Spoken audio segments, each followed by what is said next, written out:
I want to welcome you to the Clark Howard Show, where our mission is to serve you and empower you so you make better financial decisions in your life. And it's been a while since I talked about this, but shockingly, people again are buying homes sight unseen from across the country. I need to give you a warning about this. This was last really big 15 years ago, I guess. And people are doing it again. And later, I have to brag on one of my favorite girlfriends. No, I'm not cheating on my wife. It's Costco Wholesale. We call these companies that I really, really love how they do business, my girlfriends on the staff. And I'm going to fill you in on why they do so well and why it's there for you is something that can really potentially help you stretch your wallet. And I also want you to know we got something for you, our free newsletters for Clark.com and ClarkDeals.com. We send you advice about your wallet and deals each and every day if you want it, totally for free. Go to Clark.com/newsletters to learn what we've got. So, long ago and far, far away, during the housing bubble, it was a thing where people were buying houses in what seemed like hot markets, sight unseen, not knowing the city, the community, the neighborhood, nothing. They were just buying them. I still remember a call from a gentleman just before the bubble burst who was buying a condo in Florida, buying in a condo building in Florida that was under construction. And he was running by his scenario to me that he was planning to buy 10 of the units in this as yet unfinished condo. And I started asking him questions. I said, how much do you know? It was in Fort Myers, Florida. I was asking, how much do you know about Fort Myers? He said, I don't even know where it is on a map. I was like, I didn't say this. It was like, dude. And I was like, go there, learn the market. But buying 10 places, it was when you could buy as an investor, really speculator, you could buy places, no money down. And the banks were just handing the money out and looking the other way. And he was of a mind, as so many other people I heard from, that values were going up so much every year that he was going to take the bank's money and make this huge amount of money. Well, we know what happened with all that in Fort Myers, as many other places in the country. We had this massive wave of foreclosures. People just walked away. Arizona got hit with huge numbers. But the one that still I remember so well is there became this buzz about what now is the second hottest market in the United States, Idaho. But it wasn't at that time. And people were buying real estate in Idaho in 2005, 6, and 7, having never been to Idaho, never seeing the places. And they were buying them with no money in the game at all, just with bank money. And that did not end well. Now, you got to have money in the game. And people aren't doing this on these crazy speculative bets. They're doing it as a place to live in, buying a home sight unseen, not knowing the neighborhood, not knowing anything about the area, buying them. Please don't do this. Please don't do this, because the stakes are actually much higher now than they were 15 years ago, because this is where you're going to live. You don't want to get into something that you can't get out of easily, and you want so badly to own a home, but buying one you've never seen in an area you don't know, even if you know the area, buying a home sight unseen, pictures don't tell you what you need to know. Ask anybody who's rented an Airbnb if that's not true. But this isn't an Airbnb you rented for a couple of nights. This is the home you're committing to buy. Don't do it.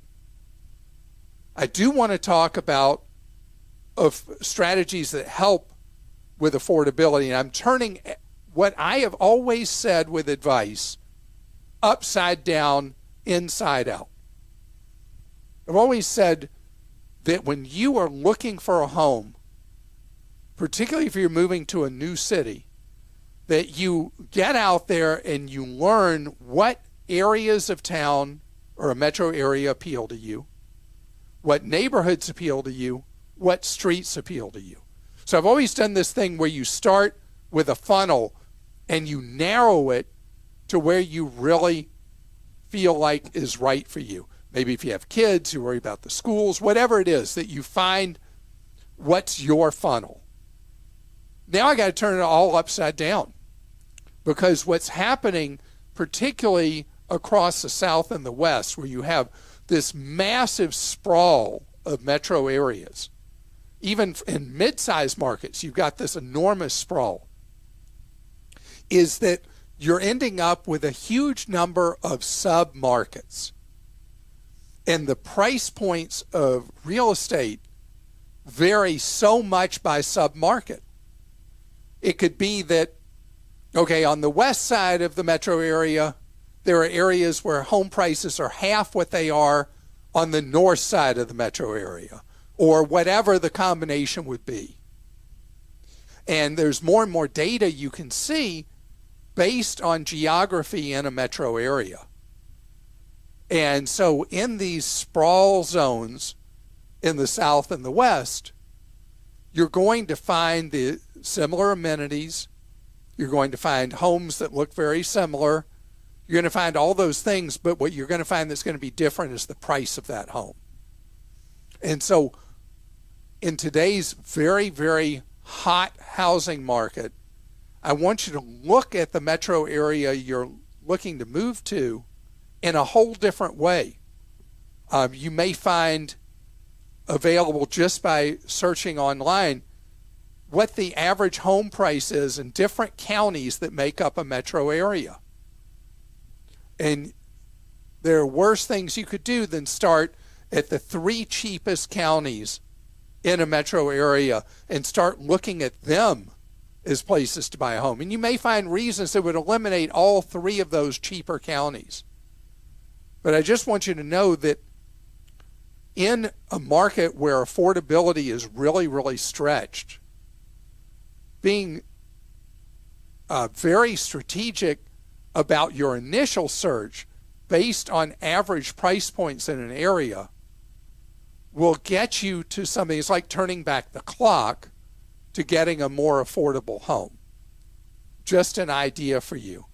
And I think about your brother-in-law who lives in what is now the most expensive county in the metro area he lives in. Mm-hmm.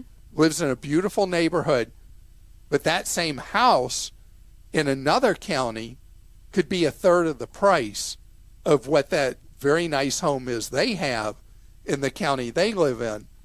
And that's an approach I want people to think about, is instead of what I've always said is you pick the neighborhood first, especially if you're a first-time home buyer trying to stretch those dollars. I want you to be thinking about where in that metro area it's actually not going to make your wallet wheeze. My other brother-in-law and sister-in-law just sold their house, and the person bought it in cash over asking price, no inspection, no contingencies, nothing, and is letting them stay for a couple of months for free. For free? Just to get the house. And are they using this as a one-time opportunity to move to a cheaper area or cheaper part of the country? They're moving to a different part of the country, and I think it might be similar cost, but it's where they've always wanted to move, and I don't think, I'm excited for them. So we'll see what happens. This is a question from Natalie in Ohio. I'm 34 and recently divorced, and I'm looking to buy my first home. I applied for a mortgage through my local credit union and was approved. I'm starting to look at houses, but the market is insane. The housing costs in my area have nearly doubled since just about 5 years ago. I have a good income and very little debt. However, I'm worried about buying a house when the costs are this high. Given everything going on with inflation and just the world in general, do you think it would be smarter to just wait until the market goes back down? My current dilemma is that I already pay $1,600 a month in rent, and they want to raise it another $200 a month. What are your thoughts? So, first of all, even when the housing market cools down, it doesn't mean we're going to see precipitous declines in the price of homes. I mean, there would have to be catastrophic events in the world that would make that happen. We have no conditions similar to 15 years ago when there were way too many housing units in the country. Today there are too few. So any softness in pricing will not be a collapse in pricing.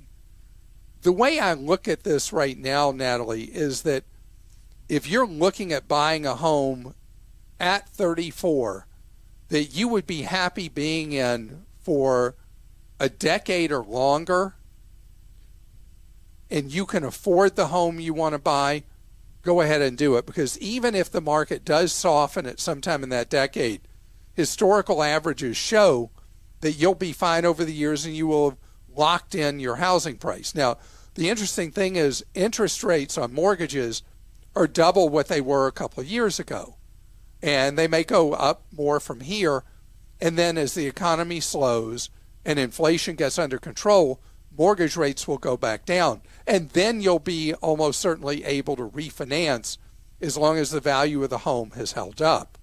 And so you have an opportunity that if your buying cycle is long enough, that you won't have to worry as much about today's prices being inflated and today's mortgage rates being higher. On the other hand, if you don't know where your life's going to be 5 years from now, you're not really sure, you're not settled where you would not be settled in a place you'd be comfortable living at. Think about yourself at 44 years old. Will you still be comfortable living in that same house, same neighborhood? Then I think in today's circumstances, today's conditions, it would be better to rent. This is from Anthony in Nevada. I'm an active duty military member, and I anticipate moving to a new duty location in the next 6 months. Should I sell or rent my home that has about $130,000 in equity? I also plan on moving back to Las Vegas, where the home is, and retiring in 4 years. Wow. Okay. So what an interesting dilemma. You own this home. You're probably locked in at a very low interest rate right now. If you didn't also say that you're planning to move back in 4 years after your wonderful service to our great nation, when you retire in 4 years, I would say sell the property. You've got enormous embedded gain, and I'd start fresh at some point in the future. But because you know you're looking at 48 months, I mean, let's measure this in months till you're going to be back.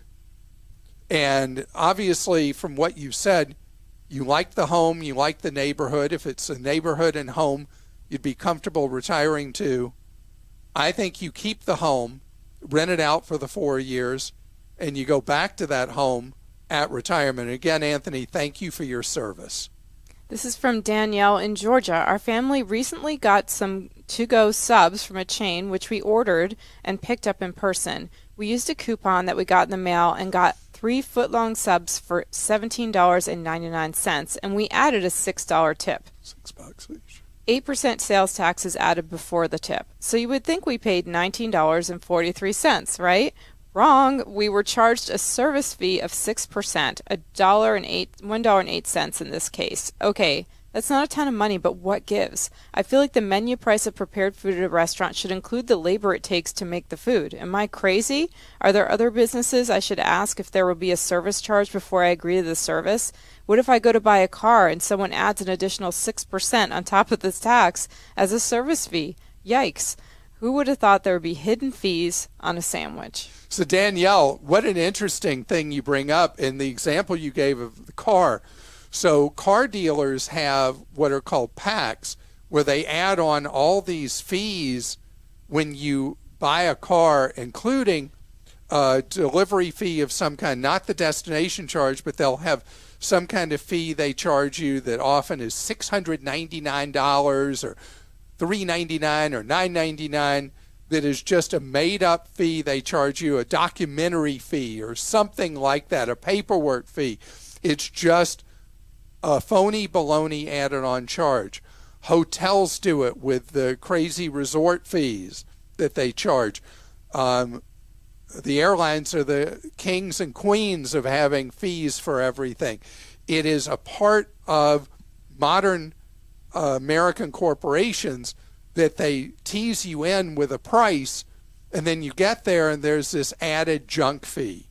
And look what happened. Look how alienated you are from this sandwich shop that you used a coupon, got a deal, got footlongs for $6 each on this deal. And tipped $6. And then tipped a wonderful amount of money. And then on top of it, what annoyed you was $1.08 and a made-up fee.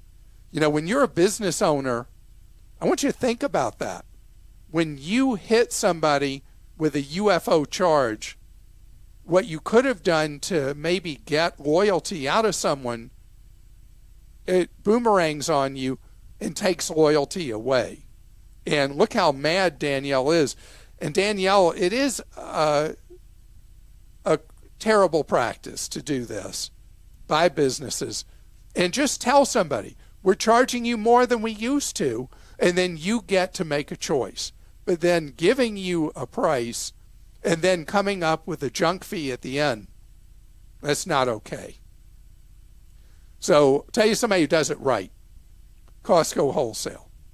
I want to tell you what is the secret sauce that has made them such a huge stock market hit, a hit with their employees and their customers. Who can pull that off? We hear examples on this podcast and in daily life. We experience things where people lose a certain amount of faith in capitalism. In fact, the word capitalism has a lot of negative connotations with people, which is hard for me because I'm such a free enterpriser. And I believe that ultimately you create so much more wealth for people over time when people run good businesses. They come up with innovations, products, services that improve our lives and make them money. I think about Walmart, that has always had controversy around it. A lot of people unhappy over the years about how they've treated their employees, and Walmart does a much better job by their employees than they used to. But I think of Walmart as perhaps the greatest anti-poverty program we've ever had in the United States, because it has brought much more affordable goods to people, and if you don't make a lot of money, your dollar goes so much further at Walmart than it did before Walmart became this force in American retailing. And I think it's been great in other countries where Walmart has been successful. But there's a company that Wall Street used to hate, and they called it the world's largest co-op. And investment analysts hated Costco because Costco has a business model that people looking to make a quick score hate. They pay their employees unbelievably well. Someone without anything but a high school diploma can go to work at Costco and live over time an upper middle class lifestyle and retire very comfortable, even potentially wealthy, after working at Costco over a lifetime. And if somebody's been there a while and they get into a tiff with their supervisor, the supervisor, I don't know how many years you have to work there, the supervisor can't can you. I mean, it has to be like a whole process that you don't have to worry about, oh man, I ended up with that manager. That's the manager who's the kiss of death, who just one day isn't going to like you and get rid of you. Can't happen there. They value their workers. They give part-timers health benefits. And then for customers, the maximum markup in the store is 15%. Most items was 14%. And so Wall Street's always hated Costco because of those two things, that they do everything they can to treat their employees well, pay them well, and then at the same time, they hold their markups down to the lowest in retail, lowest in America. And so they're like, hey, think how much more money you could make if you paid people a lot less money. If you went from full-timers to part-timers. Gosh, it almost destroyed Home Depot when they had this lame CEO a generation ago. Anybody who's an insider at Home Depot knows what I'm talking about, who got rid of all their experienced people that worked on the floor, and they went to part-timers who they paid very little money to and knew nothing about the various trades that people would come in and ask about. Well, how do I do this to my toilet? And how do I put in this light fixture and all that? That was the thing that made Home Depot so special. And they've been fighting ever since to get back to that kind of thing with their customers. They got the wrong Wall Street message. Costco ignored the Wall Street message all those years. And now, guess who loves Costco? Wall Street has the highest, what's known as PE, anybody who's an investor regularly knows what I'm talking about, of any retailer in the country. They make mincemeat of Amazon, and the company now is worth more than $250 billion. The stock is worth it because of how they treat people, how they treat everyone involved. And so I want you to know that they are a special company because of the way they treat people, to the point that I saw an item that Costco's thefts, internal theft and external theft, internal is where employees do it. That's called shrinkage. External is where a customer, in the case of Costco, a member might steal from them. Okay. They have 1/300th of the theft problem of a normal retailer. 1/300th. Because the people who work there, the people who shop there, they're loyalists. They value it. You know, it's really cute. Costco sells clothing to its members that they sell, like Costco Wholesale, T-shirts, sweatshirts, hats, Kirkland Signature, their private label. They sell all this stuff. And they sell zillions of dollars of it because the members are so excited to be members of the place. They want to wear the colors. So I want you to know that if you are somebody who doesn't believe that capitalists can do it right, they can.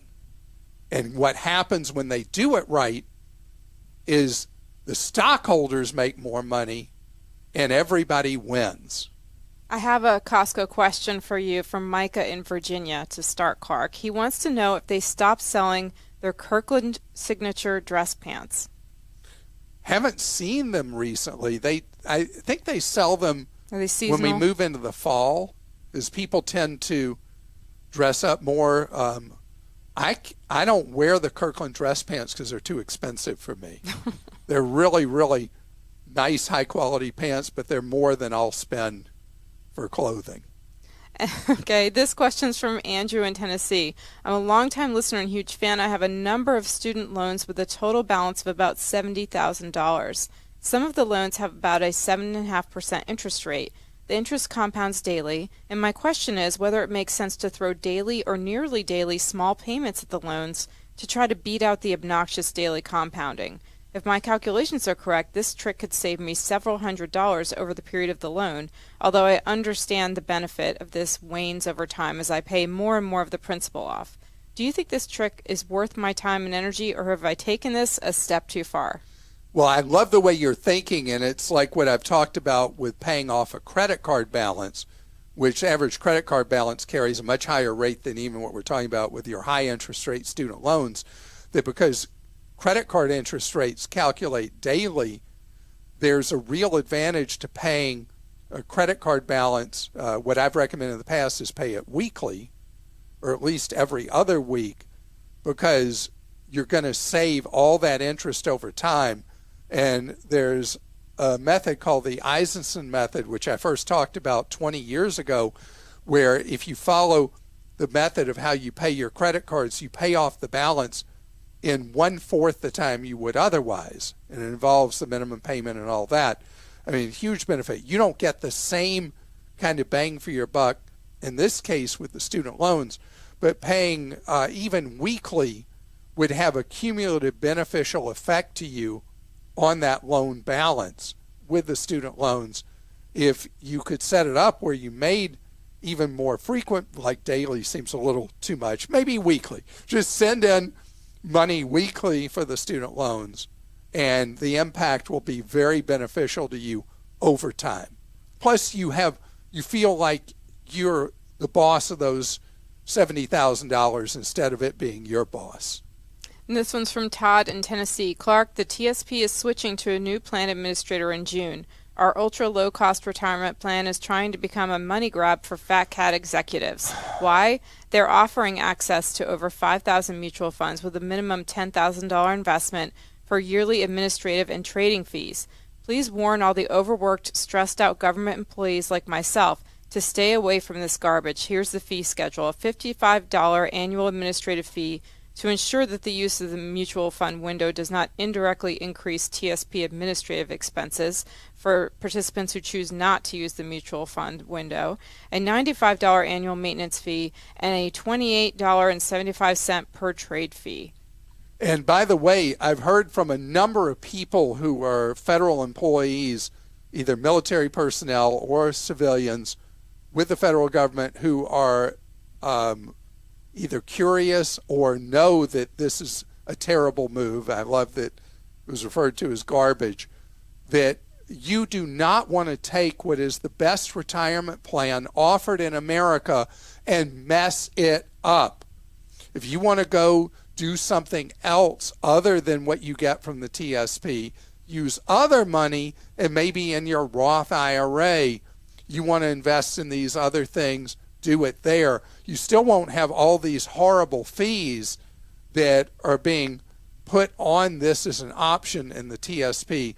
The TSP works. It's got good enough choices, and it is so unbelievably well run and affordable. Don't mess up a good thing. Enough said about that, although I'm sure we will hear more from people. As always, I want to know how much I value our community of listeners. And this is a perfect example. All the people who were like members of Team Clark, who got all over this new option with the TSP, where we serve each other, we help each other. And I want to thank you so much for being part of Team Clark for today's podcast.